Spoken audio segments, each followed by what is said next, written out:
बिस्मिल्लाहिर्रहमानिर्रहीम। Hello, welcome back to my channel chemistry zone. आज हम एक नया टॉपिक पढ़ रहे हैं जो कि है फोटो इलेक्ट्रिक इफेक्ट। इससे पहले हम बहुत सी चीज़ें पढ़ चुके हैं जो हम मेरे पास ऑलरेडी अपलोड हैं चैनल पे। अगर आप लोग पीछे वाली चीज़ें देखना चाहते हैं जिसमें हमारे पास एटम के स्ट्रक्चर को लेके बहुत सारी डिस्कवरीज हुई, फिर उसे लेके बहुत सी प्रॉब्लम्स भी आई जिसे साइंटिस्ट ने सॉल्व किया। लास्ट पे जो है हमारे पास फिर फिनोमिनाज वगैरह आ गए, जैसे लेट सपोज हमारे पास एटॉमिक स्ट्रक्चर को हमने इलेक्ट्रॉनिकली देखा था, उसके एनर्जी लेवल्स वगैरह देखे थे। फिर उसके बाद हमारे पास जो है कुछ साइंटिस्ट ऐसे आए जिन्होंने हमारे पास कुछ कॉन्सेप्ट लेके आए, जैसे मेरे पास यहाँ पे फोटो इलेक्ट्रिक इफेक्ट है। इसमें आइंस्टाइन ने अपनी ऑब्जर्वेशंस वगैरह दी। फिर इसके बाद हम कैम्पटन इफेक्ट पढ़ेंगे जो आगे जो है आगे फ्यूचर में, मीन्स के हमारे पास अभी वीडियोस की अपलोड नहीं हुई लेकिन इंशाल्लाह वो भी कवर करेंगे। तो आज का जो हमारा मेन टॉपिक है वो है फोटो इलेक्ट्रिक इफेक्ट। ये एक ऐसा इफेक्ट है, एक ऐसा कॉन्सेप्ट है जो है तो बहुत ही छोटा सा लेकिन हर जगह यूज़ होता है और हर जगह इसका क्वेश्चन भी आ जाता है, और इंटरव्यू वगैरह टेस्ट वगैरह में, या आप अगर पढ़ रहे हैं मास्टर लेवल पे, ये सारी चीज़ें वहाँ पे होती हैं। तो चलें जी, वीडियो को स्टार्ट करने से पहले चैनल को ज़रूर सब्सक्राइब करें ताकि आपको नई अपडेट मिलती रहे। शेयर करें, कमेंट करें। तो स्टार्ट करते हैं, हम अपना टॉपिक स्टार्ट करते हैं। हमारे पास टॉपिक क्या चीज़ है कि सबसे पहले फोटो इलेक्ट्रिक इफेक्ट क्या है। आपको इतना अंदाज़ा हो रहा होगा कि हमारे पास फोटो का क्या मतलब है और इलेक्ट्रिक का क्या मतलब है। तो हमारे पास जो सबसे पहला वर्ड है वो है फोटो। फोटो का मीन्स मतलब है कि हमारे पास लाइट है। इलेक्ट्रिक का मतलब के इलेक्ट्रॉन्स कि कहीं भी हमारे पास जो है ये मूवमेंट वगैरह होना, तो इलेक्ट्रॉन्स जो है ये, इसका इफेक्ट क्या है। लाइट हमारे पास कैसे इलेक्ट्रॉन्स पे इफेक्ट करते हैं या कैसे हमारे पास इसका इफेक्ट आता है। Photo electric effect current means कि आपको पता है कि करंट भी हमारे पास किस चीज़ की फॉर्म में होता है, इलेक्ट्रॉन्स की फॉर्म में होता है। तो इस चीज़ पे आपने कंफ्यूज नहीं होना। आप इसका वर्डली मीनिंग भी लिख सकते हैं कि हमारे पास जो है photo is light and electric is current, तो इनका इफेक्ट क्या होता है। तो सबसे पहले हम क्या चीज़ देख रहे हैं, डेफिनेशन देखेंगे कि when a beam of light is sufficiently high frequency is allowed to strike on a metal surface in a vacuum, electrons are ejected from the metal surface. Let's suppose मैं सिर्फ आपको रफली एक डायग्राम बना के दिखा रही हूँ कि मेरे पास ये कोई भी वैक्यूम है, ठीक है। आपने क्या किया कि आपने कोई भी यहाँ पे लाइट को अलाउ किया। लेट सपोज ये लाइट है और ये एक मेटल सरफेस है।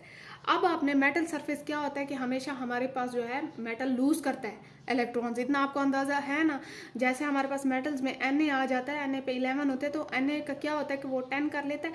मीन्स के ये देखें 2 8 और ये एक, मीन्स के 2 8 10 और ये 11, तो ये हमेशा क्या करते हैं, ये लूज करते हैं। मेटल्स जितने भी होते हैं ये हमेशा लूज करते हैं। अगर आपने यहाँ मेटल सरफेस रखी है तो क्या होगा हमारे पास कि जैसे इस पे लाइट स्ट्राइक करेगी, लाइट स्ट्राइक करने की वजह से ये क्या करेगा, ये हमारे पास जो ये इलेक्ट्रॉन्स है ये लूज कर देगा।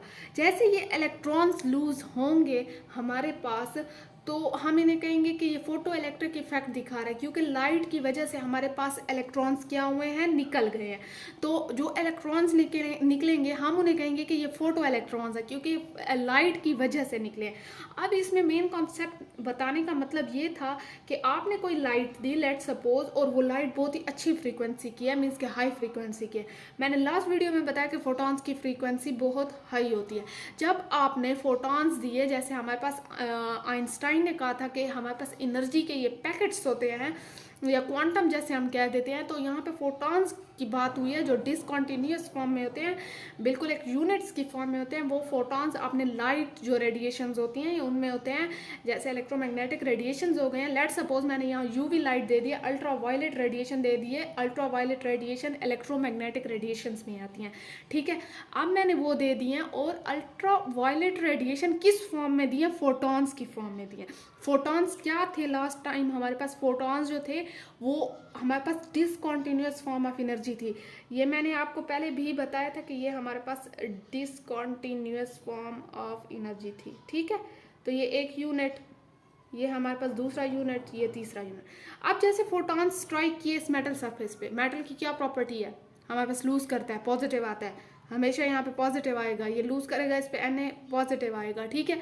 इसने लूज कर दिया। अब इसने क्या लूज किए, क्या निकलेगा, ऑटोमेटिकली इलेक्ट्रॉन्स निकलेंगे। जब इलेक्ट्रॉन्स हमारे पास निकल गए तो हम कहेंगे कि फोटो इलेक्ट्रिक इफेक्ट आ गया। बहुत सिंपल है, इसमें कोई ऐसी बात है ही नहीं। तो कहते हैं this phenomena is known as photo electric effect and ejected electrons are called photo electrons.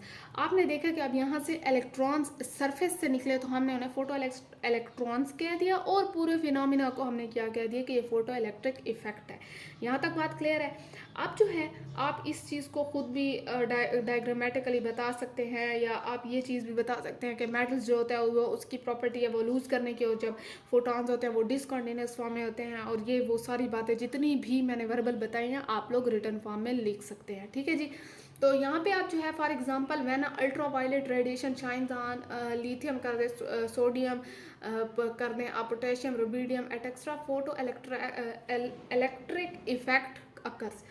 अच्छा, यहाँ पे मैंने ये चीज़ें क्यों लिखी हैं, क्योंकि दीज आर मेटल्स, और मेटल्स हमारे पास जो है हमने क्या करना है कि मेटल की सरफेस यूज़ करनी है। लेट सपोज आपने इनमें से कोई भी मेटल ले लिया, इसकी सरफेस वो कर दी, ये ऑटोमेटिकली हमें क्या चीज़ दिखाएंगे, फोटो इलेक्ट्रिक इफेक्ट दिखाएंगे। फोटो इलेक्ट्रिक इफेक्ट इसलिए दिखाएंगे क्योंकि यहाँ से इलेक्ट्रॉन इजेक्ट होंगे। जब इलेक्ट्रॉन्स यहाँ से इजेक्ट होंगे हमारे पास तो क्या होगा, फोटो इलेक्ट्रिक इफेक्ट नज़र आएगा।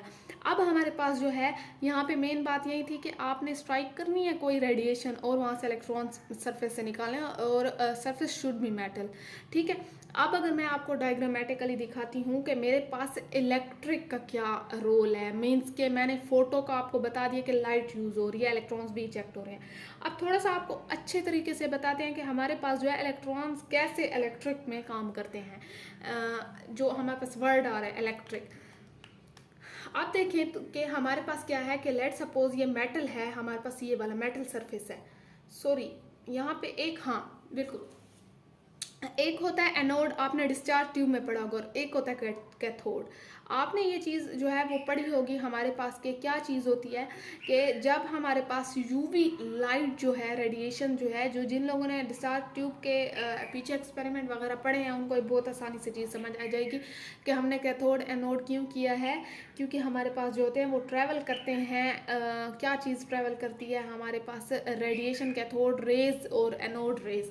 तो लेट सपोज जैसे मैंने यहाँ पे स्ट्राइक किया है, मेरे पास क्या होगा कि मेटल सरफेस पे जैसे ही क्या चीज़, ये दोनों जो है ये वो बने हुए हैं मेटल से, एनोड है ये कैथोड है, तो हमारे पास क्या है कि यहाँ पे क्या होगा कि जैसे यूवी लाइट स्ट्राइक करेगी हमारे पास ऑटोमेटिकली, जैसे मैंने पहले बताया कि इलेक्ट्रॉन्स निकलेंगे।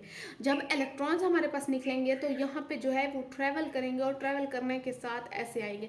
अब यहाँ पे मैंने एम मीटर लगाया हुआ है, ammeter is use to measure current, तो मैंने यहाँ पे एम मीटर लगाया हुआ है कि हमारे पास कितना करंट प्रोड्यूस हो रहा है, कितने इलेक्ट्रॉन्स आ रहे हैं। जैसे ये आएंगे, ये हमारे पास क्या लगे हुए हैं, टर्मिनल लगे हुए हैं बैटरी के, और ये मेरे पास जो है ये जाएगा फिर दोबारा से।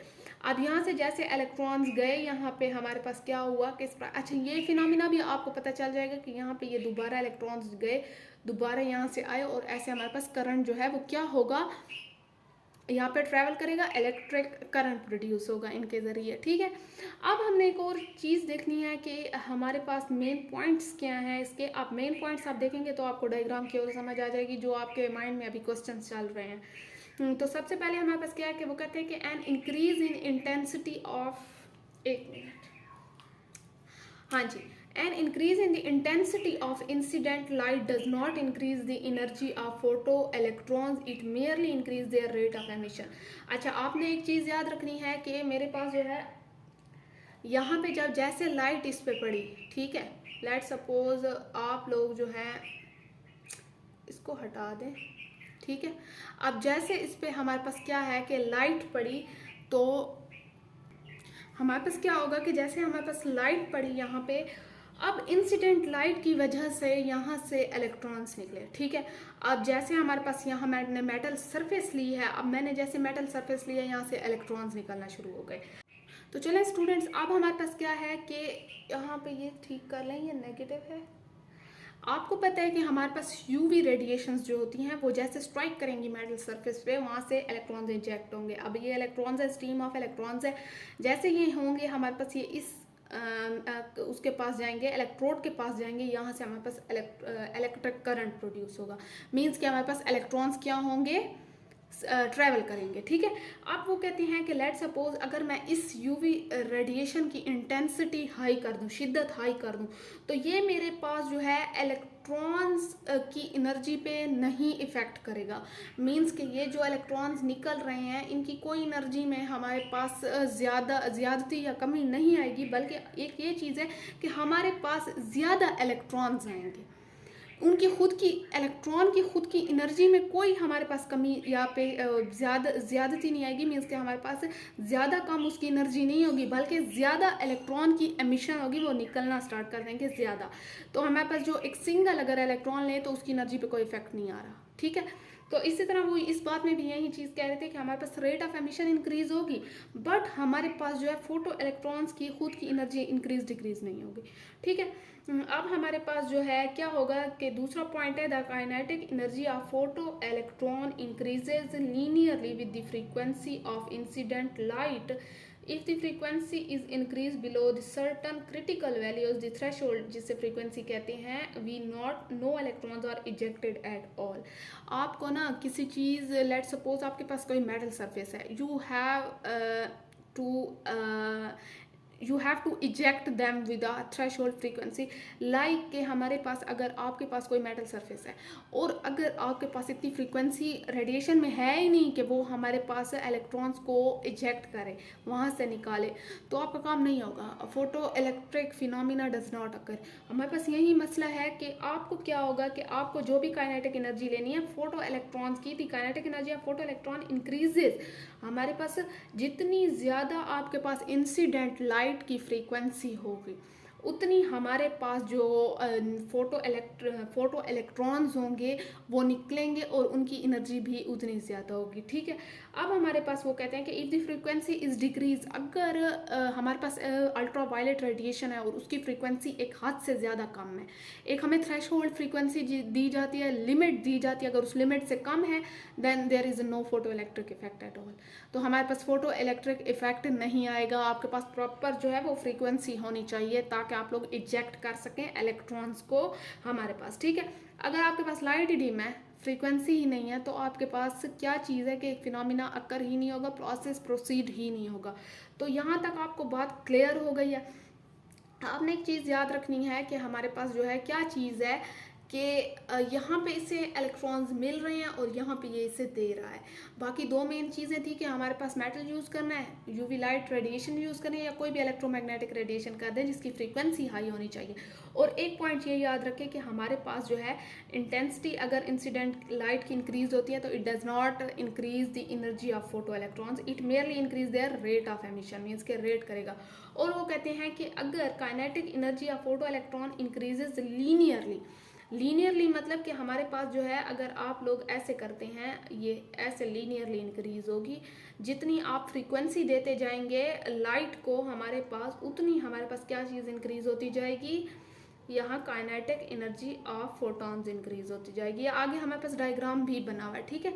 तो अब देखते हैं हमारे पास जो है आगे क्या चीज़ है, आइंस्टाइन ने क्या चीज़ डिस्कस की है। चले जी स्टूडेंट्स, अब आप लोग देख सकते हैं हमारे पास जो रेड के साथ मार्क किया हुआ है, मैंने एक पॉइंट मार्क किया हुआ है कि हमारे पास, चले स्टूडेंट्स अब आप लोग देख सकते हैं मेरे पास सबसे पहले क्या चीज़ है मार्क किया हुआ है, एक पॉइंट मार्क किया हुआ है कि हमारे पास कहते हैं कि classical physics predict that the kinetic energy of photon should depend upon intensity of light and not upon the frequency, thus it fail to explain the above observation. अब हमने पीछे ये कहा है कि हमारे पास जो फोटो इलेक्ट्रिक इफेक्ट था कि हमारे पास क्या चीज़ होनी चाहिए कि ये इफेक्ट नहीं करती, जो काइनेटिक एनर्जी होती है फोटॉन्स की वो हमारे पास इंटेंसिटी पे डिपेंड नहीं करती। ऐसी बात है, हमने ये कहा है कि जितनी भी इंटेंसिटी हो वो हमारे पास फोटो इलेक्ट्रॉन्स की एमिशन को इंक्रीज करेगी, रेट को, लेकिन हमारे पास क्या चीज़ उसकी फ्रीक्वेंसी उसकी एनर्जी काइनेटिक एनर्जी उसकी इंक्रीज नहीं करेगी। हमने यहाँ पे पीछे ये वाली बात की, ठीक है। लेकिन यहाँ पे अगर क्लासिकल फिजिक्स था ना, वो इस चीज़ को एक्सप्लेन करने से क्या हो गया कि फेल हो गया। मीन्स कि हमारे पास क्लासिकल फिजिक्स तो ये कह रहा था कि ऐसा होता नहीं है, मीन्स के जैसा ये कह रही हैं वैसा होता नहीं है, लेकिन हमारे पास कोई ऐसे ऑप्शन नहीं था जो हम एक्सप्लेन कर सकते। तो हमारे पास क्या हुआ कि ये जो ऊपर वाली ऑब्जर्वेशन थी ये फेल हो गई। मीन्स कि हमारे पास जो मेन फोटो इलेक्ट्रिक था उसमें उसने हमें ये पॉइंट्स दिए गए थे, ये ऑब्जर्वेशन दी गई थी, लेकिन क्लासिकल फिजिक्स के मुताबिक वो सही नहीं थी। तो आगे देखते हैं कि हमारे पास आइंस्टाइन ने एक्सप्लेनेशन कैसे दी फोटो इलेक्ट्रिक इफेक्ट की। तो ये मेरे पास हेडिंग लगी हुई है, this is Einstein explanation of photo electric effect. तो देखते हैं ये हमारे पास क्या थी कि 1905 में Albert Einstein who was awarded Nobel prize by his work on the photons interpreted the photo electron effect by application of quantum theory of light. आपने पीछे देखा है कि क्वांटम थ्योरी हमारे पास जो है रेडिएशंस की हमने पढ़ी है, जिसमें हमने डिफरेंट लेवल पे स्टडी किया है, डिफरेंट चीज़ें स्टडी की हैं। तो 1905 में एल्बर्ट आइंस्टाइन ने ये चीज़ एक्सप्लेन की थी। यहाँ ये टॉपिक पढ़ाने का मतलब ही यही है कि पिछले टॉपिक से कनेक्ट है, ठीक है। तो क्या हुआ कि उसने क्वांटम थ्योरी को यहाँ यूज़ किया ऑफ लाइट, मीन्स वही रेडिएशन, इलेक्ट्रोमैग्नेटिक रेडिएशन की जो पड़ी। अब देखते हैं उसने क्या अपनी एक्सप्लेनेशन दी। उसने पहले पॉइंट में ये कहा कि a photon of incident light transmit it energy to the an electron in the metal surface which escape with the kinetic energy 1/2 mv², the greater the intensity. अच्छा, यहाँ तक पहले डिस्कस कर लेते हैं कि वो कहता है कि लेट सपोज मेरे पास यहाँ पे कोई लाइट आ रही है और यहाँ पे कोई इलेक्ट्रॉन्स पड़ा है, ठीक है, इलेक्ट्रॉन यहाँ पड़ा है। अब जो ये फोटोन यहाँ से आ रहा है वो क्या करेगा, वो अपनी एनर्जी इस इलेक्ट्रॉन को दे देगा।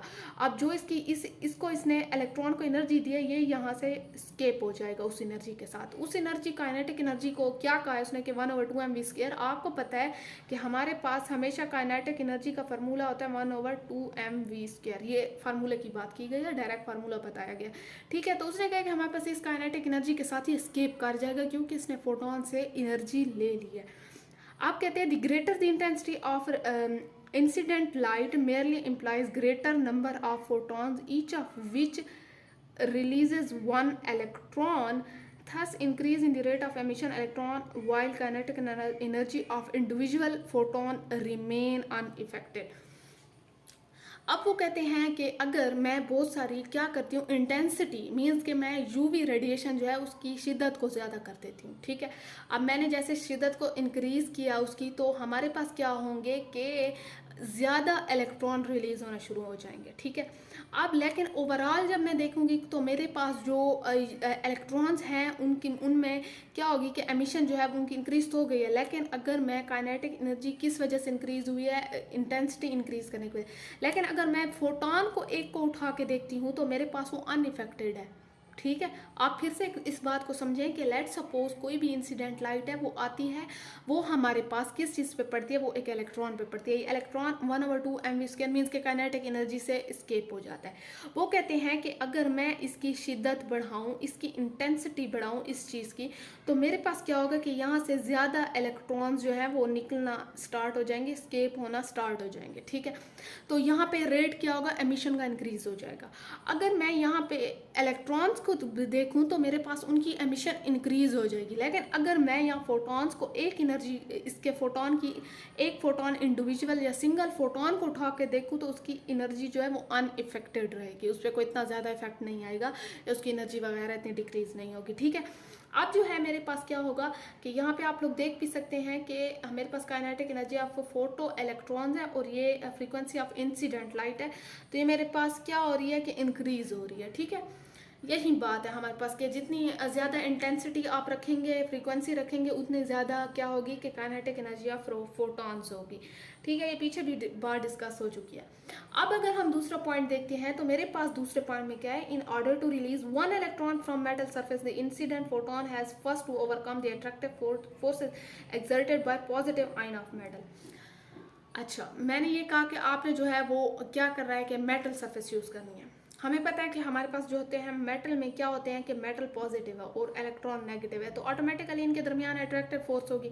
अब जो आने वाला फोटोन है उसे बहुत मेहनत करनी है कि उसने ये जो इनकी अट्रैक्टिव फोर्स है इन दोनों के दरमियान वो तोड़नी है, तभी तो वो जाके ले जाएगा इस इलेक्ट्रॉन को, ठीक है।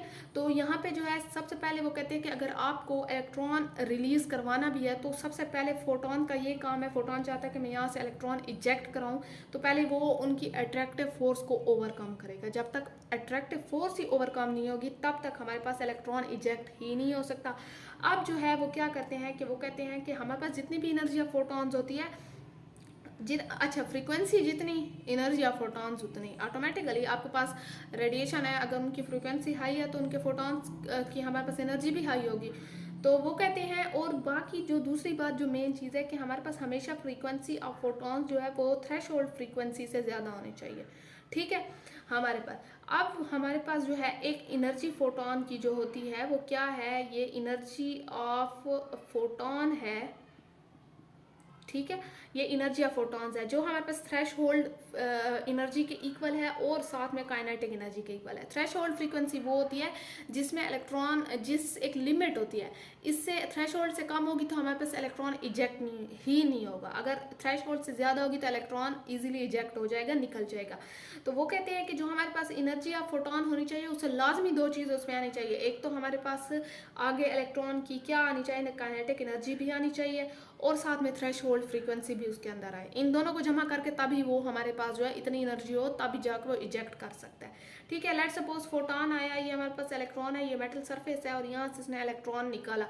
अब सबसे पहले उसे अट्रैक्टिव फोर्सेस वो करनी पड़ेंगी और फिर फोटॉन्स को खुद भी चाहिए कि उसके पास उसकी थ्रेश होल्ड फ्रीक्वेंसी और काइनेटिक एनर्जी का पता हो कि उसकी कितनी है इलेक्ट्रॉन की, तब जाके वो यहाँ से एक इलेक्ट्रॉन निकाल पाएगा। ठीक है, अब हमारे पास वो कहते हैं कि when hv is minimum for electron to escape from metal surface, तो हमारे पास उसकी काइनेटिक एनर्जी इतनी होगी, उसके हमारे पास जो है hv कितना आना चाहिए। मिनिमम मीन्स वही बात है कि हमारे पास ये दोनों चीज़ें आपके पास आनी चाहिए। तो हमारे पास जो है यहाँ पे अगर काइनेटिक एनर्जी मैं देखती हूँ किस चीज़ की, फोटो इलेक्ट्रॉन की, H we is constant for particular solid. Means कि हमारे पास अगर मैं ये कोई भी सॉलिड ले रही हूँ, लेट सपोज मैं लिथियम ले रही हूँ, सोडियम ले रही हूँ, रुबिडियम ले रही हूँ, या कोई भी पोटेशियम ले रही हूँ, या कोई भी चीज़ ऐसी ले रही हूँ, तो जो पर्टिकुलर थ्रेश होल्ड फ्रीक्वेंसी होगी इनकी अपनी अपनी होगी। मीन्स कि आप पूरी मेटल सरफेस का आपको पता होगा कि इसकी थ्रेश होल्ड फ्रीक्वेंसी कितनी है। तो एक फोटोन के लिए उस मेटल सरफेस की थ्रेश होल्ड फ्रीक्वेंसी और साथ में 1/2 mv², ये होना चाहिए। बस यहाँ पे ये आपको बता रहे हैं कि इसकी कांस्टेंट होगी एक पर्टिकुलर सॉलिड के लिए। ठीक है, यहाँ पे इतनी सी बात है। अब जो प्लैंक कांस्टेंट था, ये जो हमारे पास यहाँ पे ग्राफ आया, जो ऑब्जर्वेशन हुई, सेम जो प्लैंक कांस्टेंट की एक्सपेरिमेंट था वो उससे मैच कर गई। ठीक है, अब जैसे उससे ये चीज़, पीछे भी हमने ये ग्राफ पढ़ा था, तो ये और वो वाली हमारे पास जो है वो क्या हुआ कि मैच कर गए। उसका भी एक्सपेरिमेंट ऐसी ही बातें कर रहा था और ये जो आइंस्टाइन ने बताया, तो ये एक हमारे पास क्या थी कि बिग अचीवमेंट थी कि एक साइंटिस्ट का काम दूसरे से मैच कर गया और हमारे पास जो है क्या चीज़ आ गई कि बिल्कुल सही चीज़ हमारे पास, रिजल्ट सेम आ गए, मैच कर गए। तो मीन्स कि हमारे पास प्रॉब्लम सॉल्व हो गई। तो आज तक के लिए स्टूडेंट इतना काफ़ी है। आई होप सो आपको समझ आ गया, आपने अंडरस्टैंड कर लिया होगा टॉपिक को। अगर आपके पास कोई भी ऐसी चीज़ है जो आपके माइंड में है और आपको समझ नहीं आ रही, डाउट हो रहा है, या यहाँ पे कोई वीडियो में डाउट है, तो आप मुझे ज़रूर बताएं, कमेंट सेक्शन में कमेंट करके बताएं। शेयर करें, लाइक करें चैनल को, सब्सक्राइब करें। Have a nice day.